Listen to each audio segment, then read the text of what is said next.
Good evening everyone. Static GK classes में आपका बहुत बहुत स्वागत है। मैं इंद्रजीत। चलिए भी स्टार्ट करते हैं। टेस्ट नंबर 2 मैंने आपको बता रखा था कि हफ्ते में हम लोग एक दिन टेस्ट लगाएंगे और 5 से 4 दिन हम लोग क्लास करेंगे, ठीक है। तो सेकंड नंबर टेस्ट स्टार्ट हुआ है भाई आज का। और सेकंड नंबर टेस्ट में मैंने 25 क्वेश्चन रख रखे हैं। 25 के 25 क्वेश्चन जो आपके history, polity, geography, current affair, static GK, इन सब से मैंने उठा रखे हैं। और एक बात तो याद रखिएगा, ये मोस्ट इंपॉर्टेंट टॉपिक है और मोस्ट इंपॉर्टेंट टॉपिक के मतलब क्वेश्चन है, ठीक है। और एक बात और भाई, जिन मेरे भाई बंधुओं ने मेरे चैनल को सब्सक्राइब नहीं किया है, लाइक नहीं किया, तो प्लीज़ चैनल को लाइक कर दें, सब्सक्राइब कर दें और क्या करें भैया, आपका शेयर कर दें, ठीक है। और एक बात और बताना चाह रहा हूँ भाई आपका, मैं खुद ऑलरेडी इलाहाबाद हाई कोर्ट में सेलेक्टेड हूँ। किस पोस्ट पर हूँ? तो जूनियर असिस्टेंट पे हूँ। और मैंने आपको बता रखा है कि मैं एक सही गाइडेंस के द्वारा मैं आपको हर चीज़ बता सकता हूँ। डरना नहीं है हम लोग को अब, ठीक है। फॉर्म सब लोग भर चुके होंगे। और एक बात याद रखिएगा भाई, आपका ये सीरीज है आपका जूनियर असिस्टेंट हाईकोर्ट की जो आ रखी है वैकेंसी, ग्रुप डी की वैकेंसी, इसके लिए हमने सीरीज चला रखी है। तो टेस्ट नंबर 2 स्टार्ट करते हैं भाई, आपका टेस्ट नंबर 2, ठीक है। चलिए भाई, और एक बात याद रखिएगा भाई आपका, सब लोग थोड़ा सा मैं आपको बताना चाहता हूँ कि जिन मेरे भाई बंधुओं ने थोड़ा सा टाइपिंग स्टार्ट नहीं किया, तो प्लीज़ टाइपिंग को स्टार्ट कर दीजिएगा। टाइपिंग एक ऐसा स्किल है जो कि मैं चाहता हूँ कि देखिए, पेपर तो सबका निकले भाई, पेपर निकलने के बाद फिर टाइपिंग में आप छटतेंगे तो कहीं ना कहीं आपको बहुत ज़्यादा दिक्कत आने वाली है। तो प्लीज़ टाइपिंग को आप कंटिन्यू करते रहिए, ज़्यादा मत करिए। 15 से लेकर 20 मिनट सुबह करिए, 15 से 20 मिनट शाम को करिए, क्योंकि बाद में आपको टाइम नहीं मिलने वाला है, ठीक है ना। तो टेस्ट मैं टाइपिंग के लिए एक वीडियो लाने वाला हूं, तो जिन मेरे भाई बंधुओं को टाइपिंग के लिए थोड़ा बताइएगा कि वीडियो चाहिए, तो मैं वीडियो बना दूंगा आपको कैसे कैसे टाइपिंग शुरुआत करनी है। तो शुरू करते हैं भैया आपका पहला क्वेश्चन। पहला क्वेश्चन है आपका, अग्लुहास, क्या मैंने बोला, अग्लुहास धारा जो है किस महासागर में बहती है। बेसिकली याद रखिएगा कि पूरे विश्व में कितने महासागर हैं? 5 महासागर हैं। इन 5 महासागर में जो पानी है जो बहता है, ठीक है, उसी बहाव को हम लोग जलधारा का नाम दे देते हैं। और ये जलधारा जो है बेसिकली आपका पृथ्वी के घूमने से, पृथ्वी के घूर्णन करने से जो पानी जो होता है बहता है, उसी को ही हम लोग जलधारा का नाम देते हैं। और ये जलधारा अलग अलग नाम से जानी जाती है। तो उन्हीं में से एक है आपका जिसका नाम है अग्लुहास जलधारा। तो अग्लुहास जलधारा किस महासागर में बहती है? तो ये है आपका हिंद महासागर। तो हिंद महासागर में बहने वाली ये गर्म जलधारा है और ये गर्म जलधारा बहुत ज़्यादा पूछी जाती है। तो इसका आंसर जो होगा वो होगा आपका हिंद महासागर। अगला क्वेश्चन बढ़ते हैं भैया आपका। अगला क्वेश्चन है आपका, मैग्नीज के उत्पादन में, देखिए क्या लिखा है आपका, मैग्नीज के उत्पादन में भारत का दूसरा स्थान है। बेसिकली क्वेश्चन पूछा जाता है कि भारत का मैग्नीज के उत्पादन में कौन सा स्थान है? दूसरा स्थान है। और पूछा है कि प्रथम देश कौन सा है। कहने का मतलब है कि फर्स्ट पोजीशन पर कौन सा देश है। देख लिए यहाँ पर जो इसका आंसर होगा वो होगा आपका साउथ अफ्रीका, जिसको बोलते हैं दक्षिणी अफ्रीका।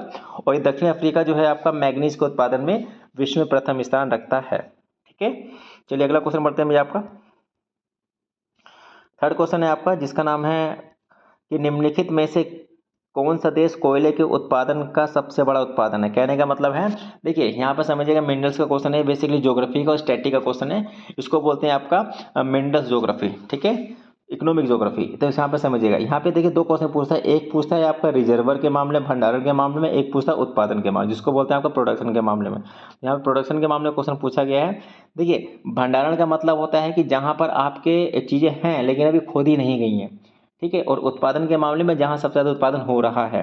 तो यहाँ पे क्या पूछता है कि निम्नलिखित में से कोयले का सबसे ज़्यादा उत्पादन देश कौन सा है वर्तमान में? तो ये कौन सा आपका चीन है। लेकिन अगर भंडारण के मामले में बात करेंगे तो आपका अमेरिका होगा। तो इसका जो आंसर होगा वो होगा आपका चीन is the right answer. Third के बाद फोर्थ क्वेश्चन में बढ़ते हैं भैया आपका। फोर्थ क्वेश्चन है आपका कि निम्नलिखित में से किसको जापान का मैनचेस्टर कहा जाता है। देखिए मैनचेस्टर बेसिकली आपका एक शहर है जो कि कहाँ पड़ता है? यूके का नाम सुना आपने? उत्तराखंड नहीं है। यूके का मतलब होता है यूनाइटेड किंगडम। यूनाइटेड किंगडम का मतलब होता है जहाँ पर आपके 4 देशों का समूह है और उसी में से एक देश है इंग्लैंड। इंग्लैंड में शहर है जिसका नाम है मैनचेस्टर। मैनचेस्टर बेसिकली आपका औद्योगिक क्रांति के लिए जाना जाता है, जहाँ पर क्या हुआ था, सूती वस्त्र का सबसे ज़्यादा उत्पादन होता है। तो उसी के ही आधार पर भारत में और देशों में भी सूती के वस्त्र का उत्पादन होता है, और उन्हीं सूती वस्त्र का जहाँ सबसे ज़्यादा उत्पादन होता है और उसी शहर को हम लोग मैनचेस्टर की संज्ञा दे देते हैं। तो वैसे ही भारत में भी हैं आपके।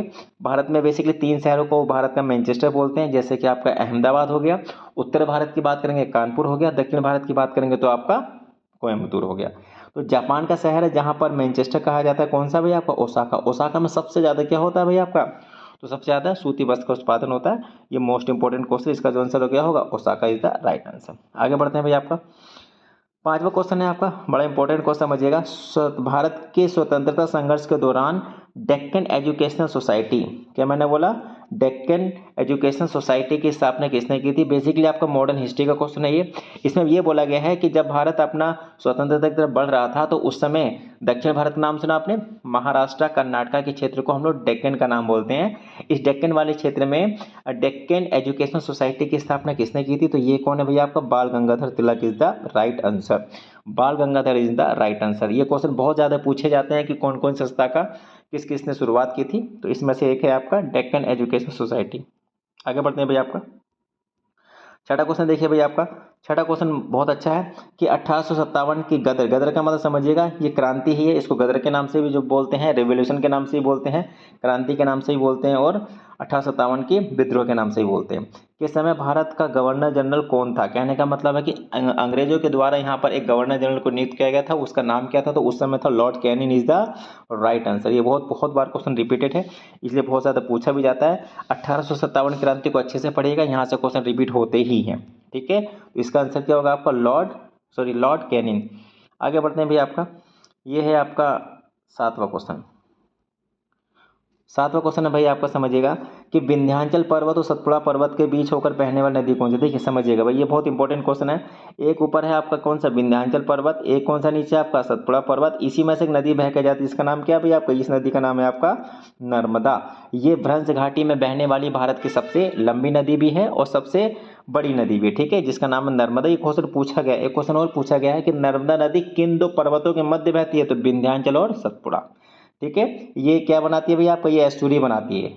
बहुत ज़्यादा पूछा गया क्वेश्चन है और ये पूछा ही जाता है बेसिकली आपका, जिसका नाम है नर्मदा नदी। आगे बढ़ते हैं भैया आपका अगला क्वेश्चन है आपका आठवां क्वेश्चन बढ़ते हैं। आठवां क्वेश्चन है आपका, पृथ्वी का सबसे भीतरी वाला भाग क्रोड किसका बना होता है? बेसिकली समझिएगा आपका, पृथ्वी के अंदर हम लोग जब जाएंगे तो ऐसे करके मैंने बताया होगा आपको कि पृथ्वी के अंदर जो है आपका,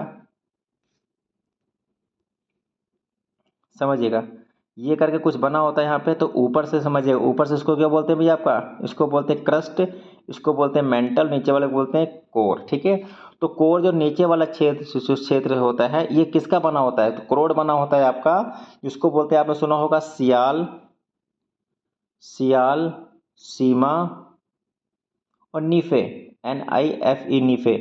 सियाल का मतलब होता है सिलिकॉन एल्युमिनियम, सीमा का मतलब होता है सिलिकॉन मैग्नीशियम, और नीफे का मतलब होता है निकिल और फेरस, फेरस का मतलब लोहा। तो यहाँ पे क्या आपका निकिल और क्या नाम है आपका? लोहा, जिसका नाम है आपका D is the right answer, ठीक है।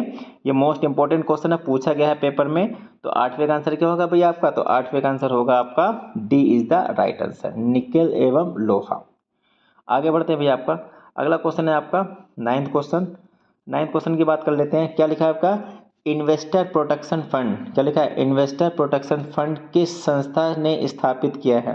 बेसिकली करंट का क्वेश्चन है ये करंट का क्वेश्चन किसके द्वारा शुरू किया गया है? तो कहने का मतलब है ये शुरू किया गया है आपका सेबी। सेबी का फुल फॉर्म होता है आपका security exchange board of India. ये बेसिकली 1992 में इसको पूरा का पूरा स्टैब्लिश किया गया था। वैसे 1988 में इसको स्टैब्लिश किया, लेकिन कहने का मतलब है कि पूर्णतः जो इसको दर्जा दिया गया था, स्टैट्यूटरी बॉडी जो बनी थी, ये 1992 में आके बनी। सेबी इसका मुख्यालय कहाँ देखने को मिलेगा? ये देखने को मिलेगा आपका बॉम्बे में। और ये रेगुलेटर है भैया, ठीक है, जो आपका शेयर मार्केट होता है उसको रेगुलेट कौन करता है भैया? आपका सेबी। तो सेबी ने भी क्या क्या हुआ है आपका, क्या नाम है, इन्वेस्टर प्रोटेक्शन फंड क्या क्या है शुरू किया। आगे बढ़ते हैं भैया आपका, तो 9वें के बाद 10वां क्वेश्चन बढ़ते हैं। 10वां क्वेश्चन है आपका कि कुंडापुर एवं करवार कच्छ वनस्पति संस्थान कहाँ स्थित है? कहने का मतलब है कि ये दो स्थान जो है बेसिकली आपका, ये आपके जो है आपका क्षेत्र कहाँ पड़ते हैं? तो ये पड़ते हैं आपके कर्नाटक में। क्या नाम है आपका? कुंडापुर एवं करवार कच्छ वनस्पति संस्थान कहाँ स्थित होता है? आपका कर्नाटक में। बेसिकली आपका ये स्टैटिक फैक्चुअल है, ये बेसिकली आपका उसका नाम सुना, national park, wild life sanctuary, ठीक है, आर्द्र भूमि, ये उन्हीं का क्वेश्चन है आपका। तो अगला क्वेश्चन पढ़ते हैं भैया आपका। अगला क्वेश्चन है 11वां क्वेश्चन, समझिएगा कि भारत में प्रथम स्थापित परमाणु संयंत्र जिसको बोलते हैं आपका एटॉमिक प्लांट कौन सा है?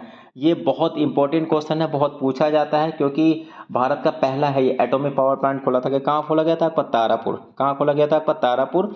मुझे एक कमेंट में क्वेश्चन करके बताइएगा कि उत्तर प्रदेश का एकमात्र एटॉमिक पावर प्लांट किस डिस्ट्रिक्ट में है और उसका नाम क्या है, ठीक है। ये इंपॉर्टेंट क्वेश्चन है। तारापुर कहाँ पड़ता है? तो आपको महाराष्ट्र में पड़ता है। कहाँ पड़ता है भैया आपका? ये पड़ता है आपका महाराष्ट्र में। चलिए आगे बढ़ते हैं भैया। आपका अगला क्वेश्चन पढ़ते हैं। 12वां क्वेश्चन। 12वां क्वेश्चन लिखा है आपका कि यूनाइटेड किंगडम यूके में शामिल हैं। कहने का मतलब मैंने आपको बताया, यूनाइटेड का मतलब होता है मिलना। तो लिखा है यूनाइटेड किंगडम में कितने देश आते हैं, तो इसमें आते हैं 4 देश। कौन कौन से आते हैं आपका, मैंने क्या बोला, इसमें इंग्लैंड आता है, इसमें वेल्स आता है, इसमें क्या नाम है, स्कॉटलैंड आता है, इसमें आयरलैंड आता है। तो 4 देश कौन कौन से, इंग्लैंड है, उत्तरी आयरलैंड है, बिल्कुल सही है, स्कॉटलैंड है, वेल्स है, ठीक है। और यहाँ पे देखिए, यहाँ पर जो है आपका स्कॉटलैंड वेल्स, तो यहाँ पे क्या होगा, ए और सी इज द राइट आंसर। तो ये क्वेश्चन पूछा गया है कि यूनाइटेड किंगडम में कितने देश आते हैं, तो आपके 4 देश आते हैं, ठीक है। देखिए आयरलैंड के 2 भाग कर दिए गए थे, उत्तरी आयरलैंड और साउथ आयरलैंड। साउथ आयरलैंड को हम लोग यूके में काउंट नहीं करते हैं। आगे बढ़ते हैं भैया। आपका अगला क्वेश्चन है आपका, समझिएगा कि राष्ट्रीय प्रतीक के निचले भाग में क्या लिखा होगा, क्या नाम है, उत्कीर्णित शब्द सत्यमेव जयते किस संदर्भ से लिए गए हैं। कहने का मतलब है कि सत्यमेव जयते जो है हमारा, वो कहाँ से लिया गया है, तो इसका जो आंसर होगा वो होगा आपका मुंडको उपनिषद, ठीक है। मुंडको उपनिषद कहाँ देखने को मिलता है, तो आपका ये हमने लिया है सारनाथ का नाम सुना आपने। सारनाथ में जो आपने अशोक के द्वारा जो आपका स्टैब्लिश किया गया है, अशोक की ललाट जो है वहीं पर आपका मुंडको उपनिषद से लिया गया है, जिसका नाम है आपका सत्यमेव जयते। ये बहुत इंपॉर्टेंट क्वेश्चन है। आगे बढ़ते हैं 14वें क्वेश्चन पे भाई। 14वां क्वेश्चन है, बिहू निम्नलिखित में से किसका लोकप्रिय उत्सव है। तो बिहू आपने सुना होगा, ये आर्ट एंड कल्चर का क्वेश्चन है, ये बहुत पूछा जाता है। बिहू हो गया, इसके अलावा आपका हरेला हो गया, इसके अलावा आपका अम्बुबाची का मेला हो गया, बहुत सारे पूछे जाते हैं त्योहार वार, तो उसी में से बिहू है। बिहू जो कहाँ का है, तो आपको पता होगा आसाम का ये बहुत फेमस त्योहार है, और यहाँ पर डांस भी होता है जिसका नाम है बिहू, ठीक है। तो बिहू इसका जो आंसर है इसका वो होगा आसाम। आगे बढ़ते हैं भैया। आपका 15 क्वेश्चन है, थोड़ा सा समझिएगा।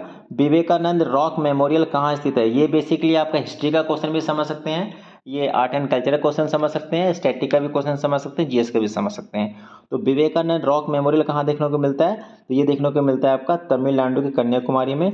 बहुत ज़्यादा पूछा गया क्वेश्चन है, ये पूछा ही जाता है पेपर में। तो क्या होगा इसका आंसर अभी आपका तमिलनाडु। विवेकानंद जी के बारे में आपको पता होगा, 1893 में ये कहाँ गए थे, विश्व धर्म सम्मेलन में गए थे। कहाँ हुआ था, शिकागो में हुआ था, और वहीं पर इनकी बहुत बड़ी पहचान हुई थी, इनका नाम है स्वामी विवेकानंद, ठीक है। तो इसका जो आंसर होगा वो होगा आपका तमिलनाडु। आगे बढ़ते हैं 16वें क्वेश्चन पे भाई।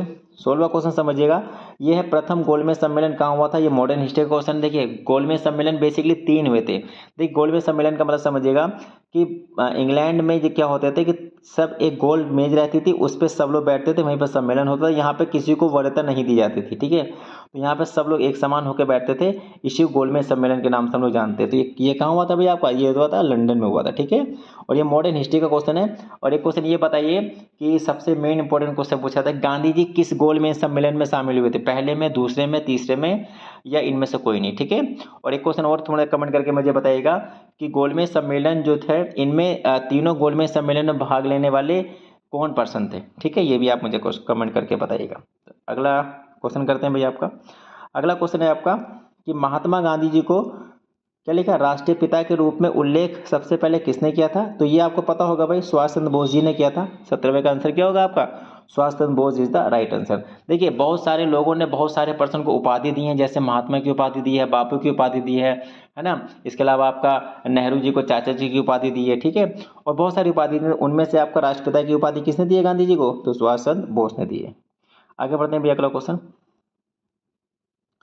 अगला क्वेश्चन है आपका कि महात्मा गांधी जी को अर्ध नंग क्या नाम है, अर्धनंगा फकीर किसने कहा था। ये बहुत इंपॉर्टेंट क्वेश्चन है भाई, ये अच्छे अच्छे पेपर में पूछा गया है, पीसीएस तक के पेपर में क्वेश्चन पूछा गया है ये। तो ये बेसिकली देखिए गांधी जी को अर्धनंगा फकीर किसने कहा था, तो ये कहा था आपका विंस्टन चर्चिल। विंस्टन चर्चिल कौन थे, तो इंग्लैंड के पीएम थे वहाँ पे। उन्होंने कहा था आपका क्या नाम है कि गांधी जी को क्या कहा था, अर्धनंग फकीर के नाम से इनको कहा गया था, ठीक है। ये बहुत इंपॉर्टेंट क्वेश्चन है जिसका नाम है आपका विंस्टन चर्चिल। अगला क्वेश्चन पढ़ते हैं भैया। आपका अगला क्वेश्चन है आपका कि निम्नलिखित में से कौन सी गंगा की सहायक नदी नहीं है। कहने का मतलब यह है कि कौन सी ऐसी नदी है जो गंगा की सहायक नदी नहीं है। स्वर्णरेखा नदी गंगा की बिल्कुल सहायक नदी बिल्कुल है। सोन नदी भी है, पटना में जाके मिलती है। गंडक नदी भी कहाँ मिलती है भैया आपका, ये भी बिहार में जाके मिलती है। कोसी नदी बिहार में जाके मिलती है।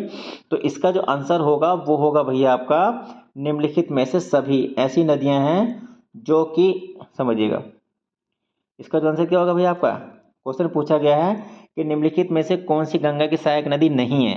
तो कौन सी भैया, कोई भी नहीं है, सभी नदी जो है वो सहायक नदी कोई भी नहीं है, ठीक है। तो इसका आंसर क्या होगा, E is the right answer. इस चारों की चारों नदियाँ इसकी सहायक नदी है। आगे बढ़ते हैं भैया, आपका 20वां क्वेश्चन। 20वां क्वेश्चन है, आपको समझिएगा। 20वां क्वेश्चन है कि किस राज्य की सीमा जो है चीन से नहीं जुड़ी है। देखिए, चीन से सीमा बनाने वाले राज्यों का कौन कौन से आपके, लद्दाख है। कौन से भैया आपके, तो कौन सा, लद्दाख है, हिमाचल प्रदेश है, इसके बाद कौन सा फिर आपका उत्तराखंड है, ठीक है। इसके अलावा कौन सा भैया आपका, सिक्किम है, अरुणाचल प्रदेश है।